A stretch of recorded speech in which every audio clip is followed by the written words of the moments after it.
What's going on, guys? Isaiah or Slash24 here. Today, bringing you a video in Hearthstone. And in this video, I wanted to go over the Hearthstone Hall of Fame, the class of 2020. And I wanted to bring you a Hall of Fame crafting guide in order to allow you guys to maximize your dust as we move into the Hearthstone standard rotation. We have a number of cards entering the Hearthstone Hall of Fame this year, as we do every year.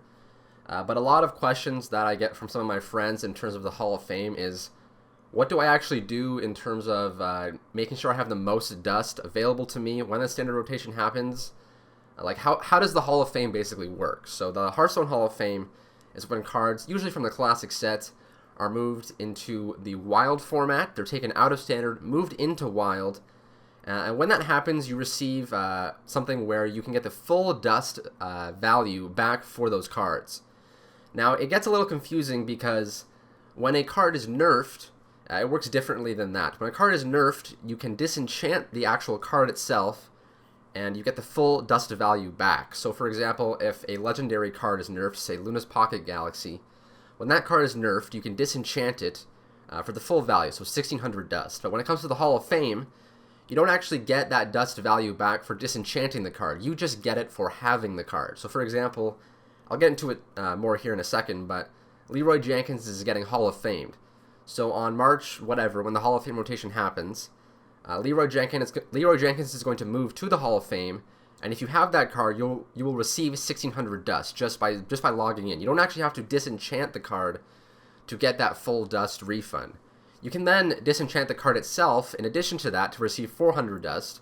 So you could then receive 2000 dust for Leroy Jenkins being Hall of Famed. But it works differently from a card being nerfed, since when the card gets nerfed, you have to disenchant it. But for the Hall of Fame, anytime a card is moved into the Hall of Fame, you just get the dust cost back immediately, and you're still able to hold on to your copy of that card if you so choose to. So now that that's kind of out of the way, let's get into the Hall of Fame for this year.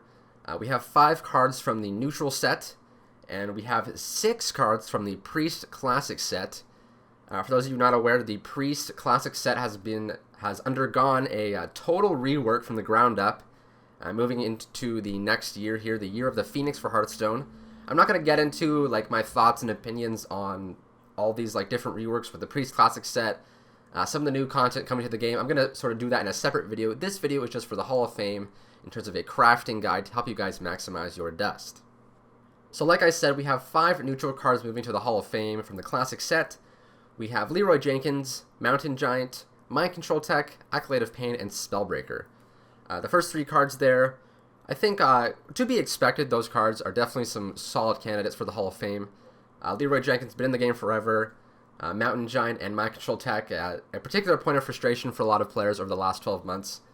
Accolade of Pain and Spellbreaker, a little more of a surprise to a lot of people.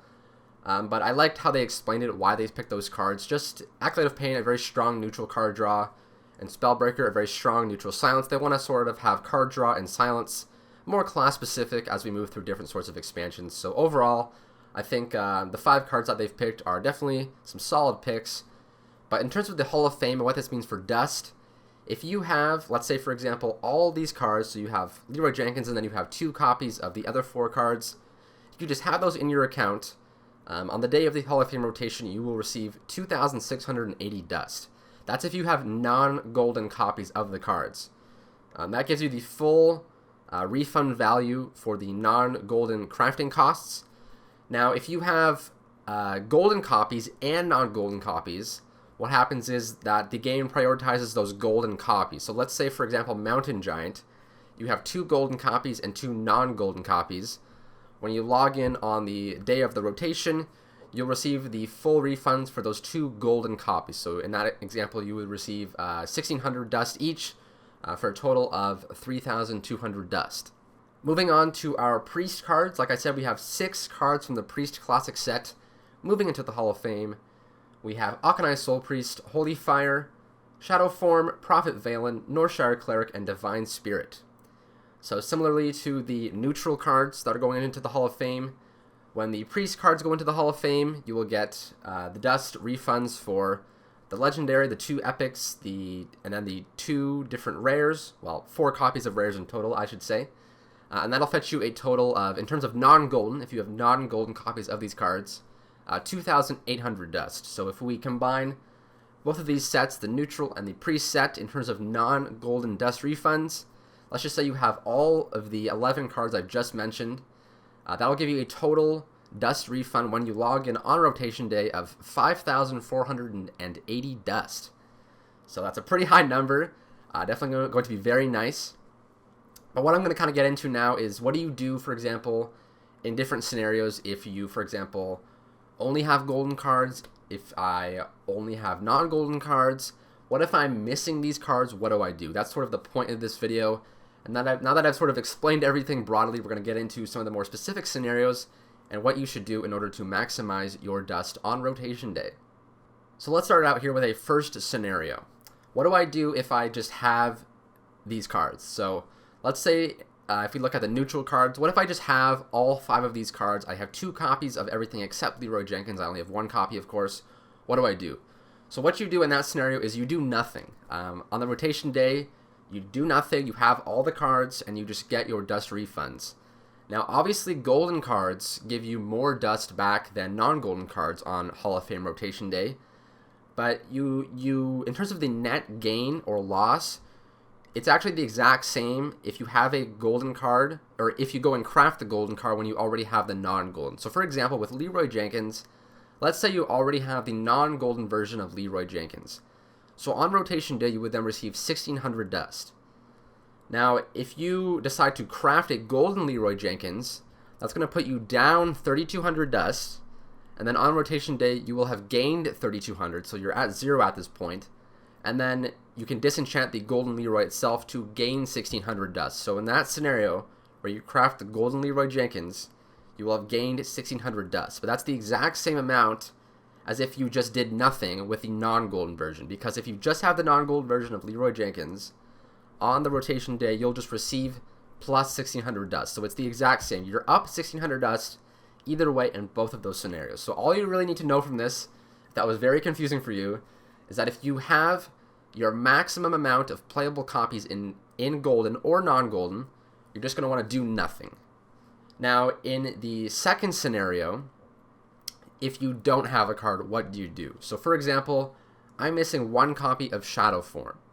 I only have 1 of them, so I would only get 400 dust on the Hall of Fame rotation day. Now, what you do is, if you do not have a copy, a playable copy of a card that's being Hall of Famed, you want to craft it in golden if you can. Now, a lot of you probably don't have, let's say you're missing a lot of these cards, you're not going to have like 10,000 dust to craft everything in golden. But for example, just let's say me personally, I'm missing 1 copy of Shadow Form. I'm going to go ahead and, before the Hall of Fame rotation, craft that 1 golden copy of Shadow Form, because then on Hall of Fame rotation day, I'm going to receive the dust refund for the 1 golden copy and the 1 non-golden copy that I have. So that would be 1,600 dust plus the 400 dust in between the 2 copies. So for example, I'm crafting it in golden because I'm missing it, because if I craft Shadow Form in golden, I lose 1,600 dust, but then on Hall of Fame rotation day, I gain that 1,600 dust back, and then I can actually disenchant the card itself, the golden copy of Shadow Form, for an additional 400 dust. So basically, just by crafting a golden epic ahead of time, I just net profit 400 dust for free. I don't have to do any work. You just get 400 dust if you're able to craft a golden copy of an epic. Now, similarly, if you are a little low on dust, all you need to do is, if you're missing any of these cards, is just craft a golden copy of the highest rarity. So let's say you don't have, 4,000 to 5,000 dust right now to craft some of these golden epics or golden legendaries. You can just craft, say, a golden Holy Fire or a golden Akanai Soul Priest, a golden Accolade of Pain or Spellbreaker. But that's, again, only if you are missing those cards. If you're not missing Holy Fire, if you already have 2 non-golden copies of it, you basically just do nothing. But if you are missing a golden copy, or if you're missing, any playable copies of any of the different rarities of cards, just craft the golden copy of the highest rarity you can, depending on how much dust you have available to you. So to sort of recap that, scenario 1, what do I do if I already have these cards in either golden or non-golden? You're basically just going to do nothing. And then in scenario 2, if you're missing a playable copy, you want to craft a golden copy of the highest rarity. Now in a third scenario, what do I want to do if I only have a non-golden copy and then I want to upgrade to a golden copy? So this is sort of an optional scenario. This really, this doesn't maximize dust whatsoever. This is only if you just want to take advantage of the Hall of Fame rotation to upgrade one of the Hall of Fame cards to a golden copy. If you're a free-to-play player or you're trying to maximize your dust, I would not recommend you do this. But so let's take again, for example, Leroy Jenkins. Let's say I have a non-golden copy of Leroy Jenkins. If I want to upgrade it to a golden copy, I'm going to craft a golden copy of Leroy Jenkins for 3,200 dust. And then on the Hall of Fame rotation day, I will gain that 3,200 dust back. And then I can dust my non-golden copy of Leroy Jenkins for 400 dust. So I've profited 400 dust, and I've basically swapped out my non-golden copy of Leroy for a golden copy. So if you want, you can upgrade any of these Hall of Fame cards to golden copies if you play mainly or only Wild. You want to play with some cool golden cards. You can take advantage of the dust refunds, but like I said, you don't get as much dust back. You get, well, significantly less dust, to say the least, if you go for this golden upgrade thing. But if you just want to upgrade your dust or I should say maximize your dust and have as much dust as possible, you're going to want to follow the first two scenarios I outlined, which is if I have max playable copies, I do nothing, and if I'm missing a playable copy, craft it in golden so that on rotation day I can then disenchant that golden copy to get my maximum amount of dust back. So guys, that's going to do it for this Hall of Fame Hearthstone crafting guide. To sort of recap it here, give you the TLDR, if you have any of the 11 cards, 5 from the neutral set, 6 from the Priest Classic set, moving to the Hall of Fame, if you have the max playable copies of them in golden or non-golden, you just do nothing. But if you're missing any of these cards, and you're able to craft them in golden, if you can, and if you're not, if you are unable to craft them in golden, you can just craft them either way. Because on that rotation day, you get the full dust refund for those cards without disenchanting them. That works differently from a card being nerfed, in the sense that when the card gets nerfed, you have to actually disenchant the card itself. But for the Hall of Fame, you just get that dust back without disenchanting the card, and then you can decide whether or not you play Wild or you want to keep these cards, if you want to disenchant the cards themselves to gain that additional dust. So number 1, if you have the cards, do nothing. Number 2, if you don't have them, craft them in golden or non-golden if you can't afford it. That way you'll get some free dust on rotation day. Doing so, in terms of the non-golden cards, like I said, will fetch you a total of 5,480 dust, which is very exciting. I can certainly craft some nice meta decks with that. And that's going to do it for today's video, guys. I hope you enjoyed it. If you're still a bit confused with the math and all the different scenarios I was talking about, I'm going to link down below in the description a link to a Reddit post and a Hearthpwn article explaining a bit more how the math works in terms of the Hall of Fame crafting and dusting, in terms of you, in order for you to maximize your dust. But with that said, I hope you enjoyed this video. I hope you are enjoying, or I hope you are looking forward to the Year of the Phoenix as much as I am. I'm going to be having a bunch more videos coming out here as we get set for the new standard rotation and the new Hearthstone expansion, Ashes of Outland. But yeah, that's going to do it for today's video, guys. As always, be sure to leave a like and subscribe. I hope you enjoyed this video. Thank you so much for watching. And as always, I'll see you guys soon.